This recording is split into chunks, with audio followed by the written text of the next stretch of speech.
আসসালামু আলাইকুম। এইচএসসি 2025 সালের শিক্ষার্থী, অবশেষে তোমাদের বোর্ড চ্যালেঞ্জের রেজাল্ট প্রকাশের তারিখ জানা গেল।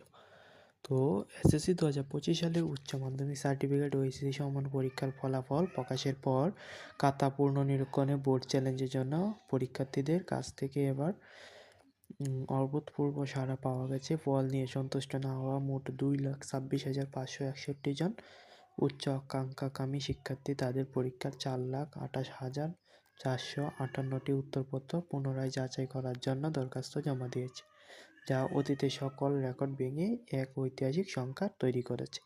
এই বিপুল সংখ্যক আবেদন যাচাই বাছাইয়ের পর কর্তৃপক্ষ আগামী 16 নভেম্বরের তারিখের মধ্যে ফল ঘোষণা করার সময়সীমা নিশ্চিত করেছেন। মানে তোমাদের বোর্ড চ্যালেঞ্জের রেজাল্ট দেবে আগামী 16 নভেম্বর।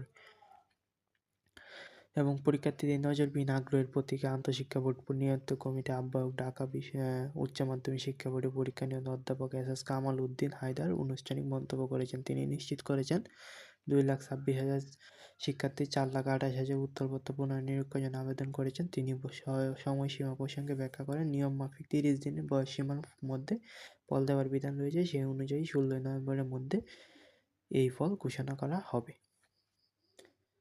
তো এই ছিল আজকের ভিডিওটা কেমন লাগলো অবশ্যই কমেন্ট করে জানাবে, এবং কারা কারা বোর্ড চ্যালেঞ্জ এবং কোন বিষয়ে বোর্ড চ্যালেঞ্জ করেছে অবশ্যই কমেন্ট করে জানাবে।